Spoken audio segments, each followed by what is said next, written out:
ऐसन कहल जाला कि भोलेनाथ के पाए खातिन पार्वती माई ऐसन विकट तप कैली कि उनकर तप का देख करके महादेव के भी आसन डोल गए और मान गए कि ठीक है देवी महादेवी हम तोहार वरण करब। ब्रह्मचारिणी व्रत से भक्तन के भीतर न खाली तप बल्कि संयम वैराग्य और सदाचार के भी एगो ऐसन महात्म्य का संचार होला जौना में डूब करके बड़ा सा बड़ा भक्त कौनो पाप की हो संसार में लेकिन अपन भव सागर की नैया के पार कर सकेला। तो आई नवरात्र के दूसरे दिन देवी माँ के स्वरूप ब्रह्मचारिणी और उस पर कुछ चर्चा हो जाई।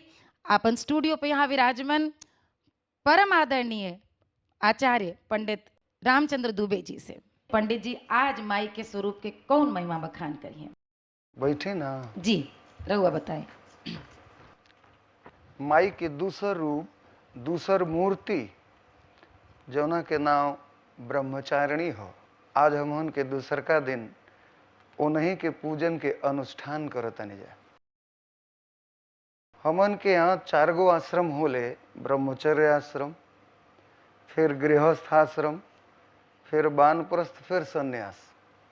ये दोनों खातिर लागू हो, लेकिन गुरुकुल में जाके पढ़े के सुयोग लड़का लोगन के मिलेले, लड़की लोगन के ना।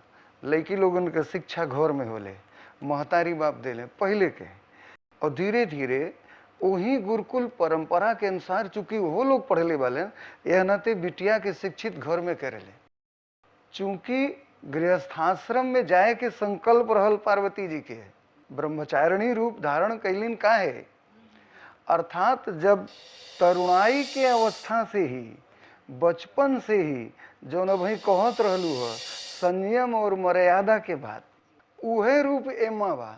4 गो भुजा बा ब्रह्मचारिणी के, 2 हाथ में कमल, एगो हाथ में कमंडल और एगो हाथ में अक्षमाला रुद्राक्ष के माला। पूरी तरह से तपस्विनी के स्वरूप। अर्थात जब हम तरुणाई के अवस्था से ही सद वस्तु के प्राप्त करे खातिर तपोमय जीवन व्यतीत करब जाए जा, जब हमन के दुनिया के भोग और ऐश्वर्य के प्रलोभन से दूर होके तप पूर्वक, व्रत पूर्वक, अनुष्ठान पूर्वक जब जीवन व्यतीत होकी और विद्या के अर्जन होकी, तब जाके दृढ़ संकल्प के साथ शिवत्व के उपलब्धि होला। शिवत्व माने समग्र कल्याण के उत्पत्ति।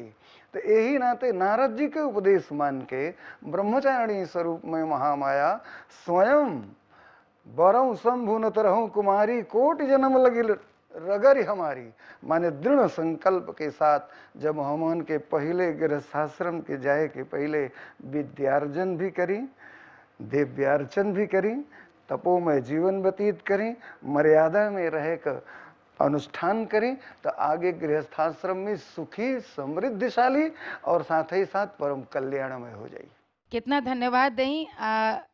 हमके जरूर ये समझ में आ गई है कि हम ही ना स्टूडियो में बैठा, हम सब ये सब हारमोनियम पे, बांसुरी पे, बैंजो पे, ढोलक पे, तबला पे बैठे वाले कुल लोगन और स्टूडियो में बैठे हमारे सब भक्त लोगन के भी बढ़िया से जरूर बुझाइल हो। काहे भैया इसी बात पे नाम लें और जयकारा लगाएं, बोलिए साचे दरबार की।